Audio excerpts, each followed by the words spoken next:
Sino pa naman hindi nakakakilala sa iconic, most requested, all-time favorite ang nag-iisang The Original Sisig Queen, Aling Lusing. Dito lang yan sa Crossing Angeles City, Pampanga.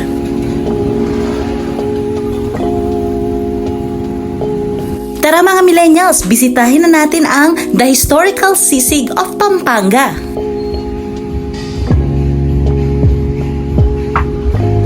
1974 nang na-establish itong Aling Lusing. Actually mga millennials, na-renovate na itong nag-iisang original branch ng Aling Lusing. Ito nga pala ang kanilang menu. Marami kayong pagpipilian dito guys. Imagine wala pa kami sa mundo nung na-establish itong Aling Lusing. Based sa mga naririnig kong history ng Aling Lusing, nag-start pala itong na-discover ni Aling Lusing nang aksidente niyang masunog ang iniihaw niyang baboy, ang pisngi at tenga ng baboy. Since ayaw daw ni Aling Lusing na masayang ang kanya nasunog na iniihaw, kaya naisipan niya itong i-chop ng maliliit. Nag-chop din siya ng maliliit na sibuyas. Nilagyan niya rin ito ng atay ng manok. Tinimplahan niya ito ng asin, kalamansi, paminta, sili, and the rest is history. Marami na rin version ang sisig.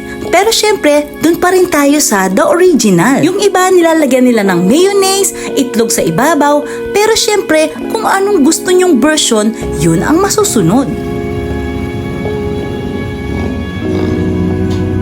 Yan, sarap ng sisig oh. Wow! Sisig guys.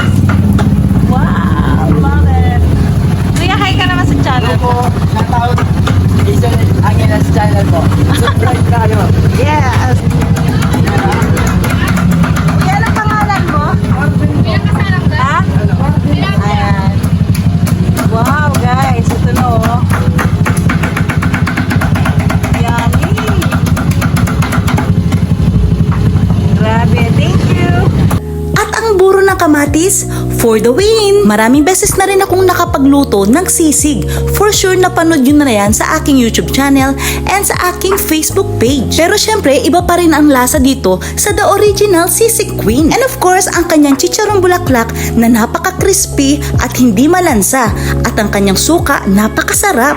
Match na match. Sino ba namang hindi makakarami ng kanin dito? Pero syempre, ang naisip kong inumin is pineapple juice. Of course, para hindi ako ma-high blood. Sobrang dami na ng branch ng Aling Lusing. Pero until now, marami pa rin nagbablog dito. Since ito ang historical main branch ng Sisig Queen. Share ko nga pala sa inyo mga millennials, kapag tinatamad ako mag-ihaw ng tenga, ng pisngi ng baboy, ino-oven ko na lang siya after ko siyang pinakuluan. For sure, marami na rin nakapanood sa inyo ng aking live sa paggawa ko ng baked sisig. At para hindi ako masyadong mapagod sa pag-chop ng sibuyas, ginagamitan ko ito ng food processor.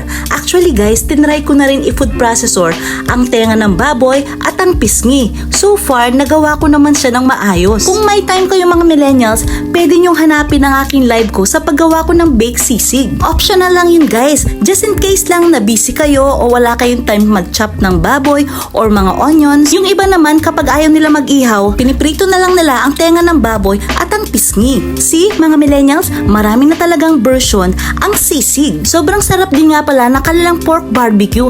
Lasang-lasa ko yung pagka-marinade niya. For sure, nagutom ko na naman kayo guys. Ano pang hinihintay nyo? Pumunta na kayo dito sa The Original Place ng Aling Lusing Sisig Queen. And always remember, eat moderately. Kahit na nagpo-food vlog tayo. Bye mga millennials! Love, love, love!